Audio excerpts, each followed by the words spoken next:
It's humbling to be reading here, and especially to be here as a guest poet.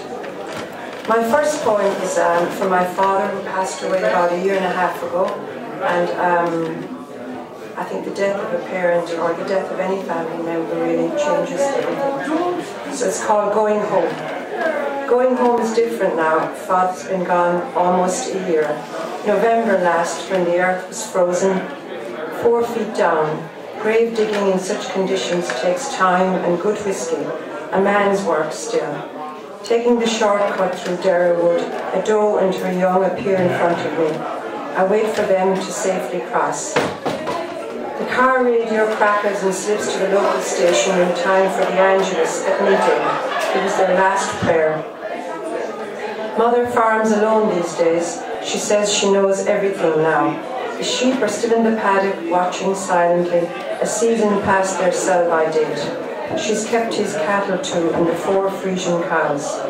She's waiting for me on the driveway, smiling. She says I remind her of him, that I have his ways of collecting broken things and of avoiding the I love you thing.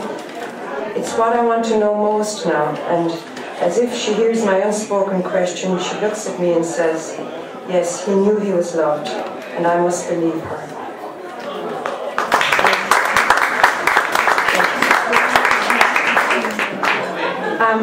I live in 6 Mile Bridge. I live close to Shannon Airport, and the American Army still use the airport with the blessing of the Irish government.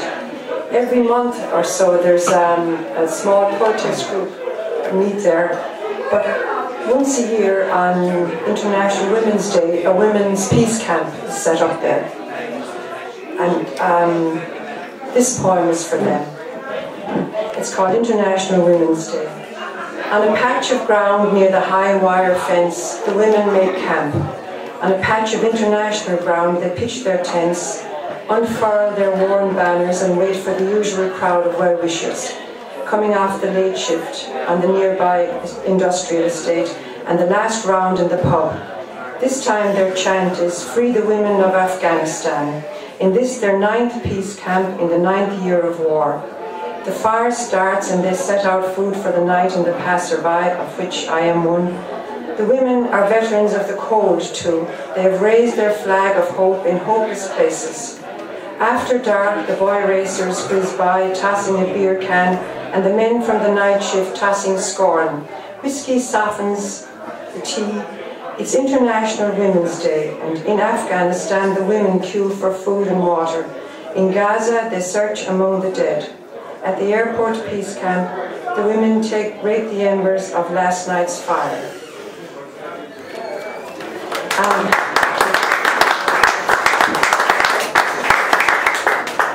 This poem is called Basra 2005, and it's an anti-war poem. Because the American war in Afghanistan goes on, despite the promises of Barack Obama and many others. And recently the figures, and I did check them recently, put the death toll of Iraqi Afghan citizens at 200,000, while the coalition losses number not even 1,000. This is called Basra 2005. The same sun we worship bakes the blackened streets and burns the children's feet. Little children, little feet, running from the guns. Women search in the bleeding fruit and debris of the city market. This is the aftermath. The squad regroup, debrief, high five and absolution. For dinner there's hamburgers and American coffee. In this the land of coffee. In desert nights they dream of home in Midwestern towns, while in the ancient city the dead are counted. Women mostly, and prepared for burial. This is the theatre. In the land that gave us Superman and Mickey Mouse, the commander fixes his tie and fixes his smile for the evening news. Begins on cue. Good evening, my fellow countrymen. This is the play.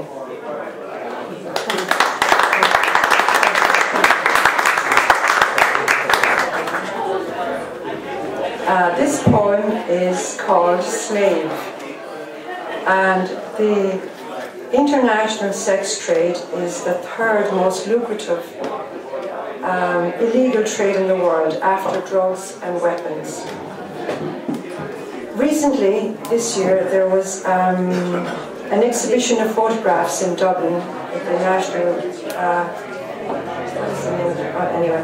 It was called, the exhibition was called Natasha, because Natasha is the name given, the most popular name given to the young women who are put to work in the sex trade in this part of Europe. And my poem is called Eva. They call me Eva in this room below the street, with a TV that speaks in a language I don't understand, and shiny magazines I cannot read. But mostly I wait for the men to come. They bring with them the outside world and remind me that I was someone once. They avoid my eyes as they call me babe and love and take what they have paid for. In my country I am called Florina, for my grandmother. With her I sold beads and lace at the city market. My father sells vegetables and I was in love with a boy named Luca.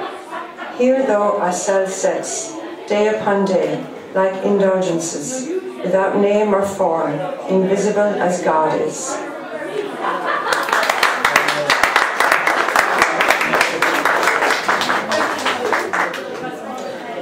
Recently we had the Arab Spring. It was the civilian uprising in North Africa and some of the Arab countries.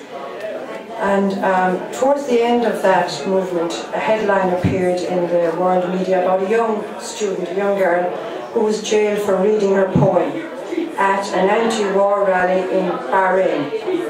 This poem is for her. She was actually imprisoned, but after doing a deal, I think she was released recently, but she did serve time in prison. It's called Student Jail for Reciting a Poem. The Council of the Wise has, by the way, the whole Arab Spring uprising, women played a huge part in it for the first time ever. A lot of the women, you remember from the TV pictures, you know, Arab women don't make much impact in world politics, but they did in this one. Okay, the Council of the Wise has spoken. The women are back where they belong. No black veils fluttering now, no fists shaking, no dreams of revolution. The traffic hums on the roundabout, even the pearl has gone. The men stood behind them while the regime parted in front. Something to tell our daughters, the women promise each other, but the state does not recognize the rights of women. In Tahrir Square, the chanting quiets and the men are in charge now. The women talk and haggle over the day's best prices for tea and coffee. Behind the veils, neither frown nor smile.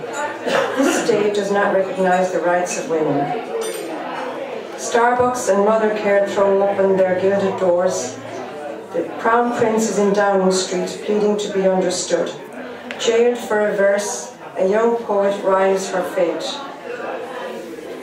Not raped, only tortured this time, her mother tells the media. One must be thankful. She confesses under their guns, this enemy of the people. This state does not recognize the rights of women.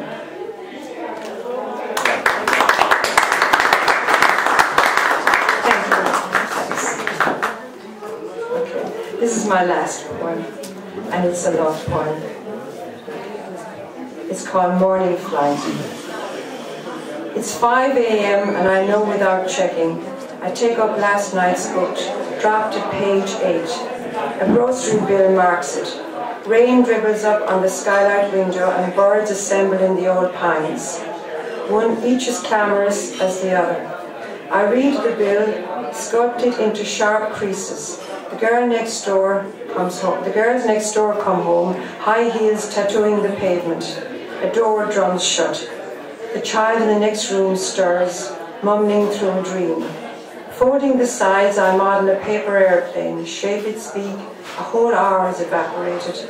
The first muttering train arrives and leaves from the local station. On the nightstand, I find a pen.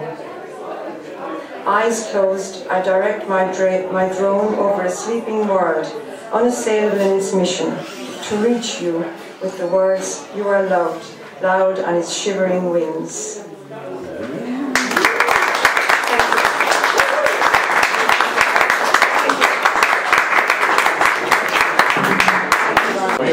Lady White House School of Us, thank you very much.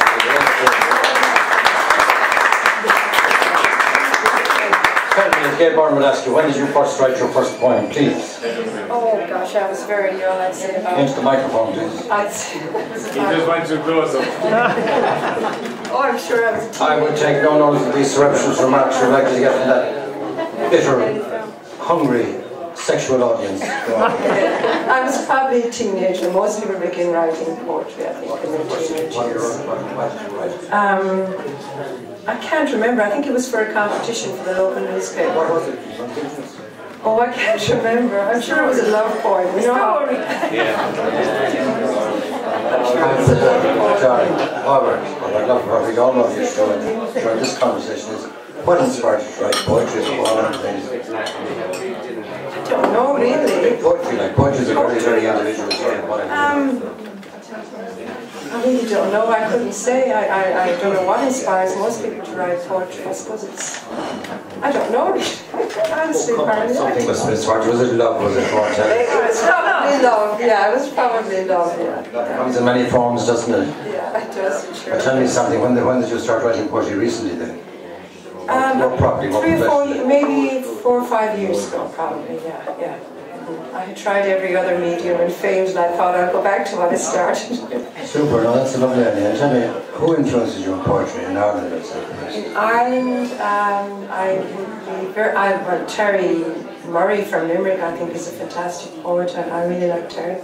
And Sheila over there, and the wonderful Fred Johnson over here, I think, is one of the country's greatest poets. He's promoting Foley's recently, isn't he? Pardon me? He's promoting Foley's poetry recently. Yes, yeah.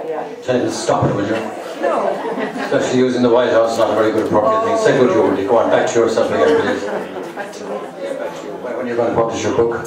Well, I'm trying to get a collection together, so hopefully sometime within the next lifetime.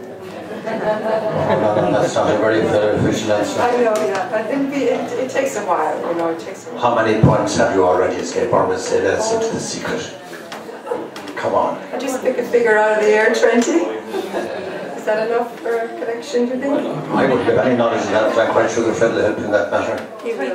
And good luck to both of you, and I mean it most sincerely. Good luck in your work, good luck in your life, and everything you do with it. Thank you. A one for every one of the audience. Let's have one more poem before we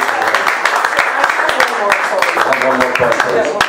But I put the microphone into position for you and enjoy yourself. And thank you very much, Mary Ann. It was lovely to have you with us. Thank you very much. It's a pleasure to be here. Eat that microphone now, right? Thank you. Okay, this is called Nobody Dies. I saw him today in a health food shop, the family man next door. He'd said he was going my way if I'd care to wait, so I waited. He had children and was safe as a house, and I was new in town. He offered me tea and toast while I admired the mad-happy garden pictures his children made. I tried not to look at the open bedroom door and the yellow cover on an unmade bed. His white shoes in neurotic rows, a dictatorship of styles. His voice assuring me I'd be fine, nobody dies from it. From a 4th floor window, the 4th floor opposite, he poured tea. Thank you.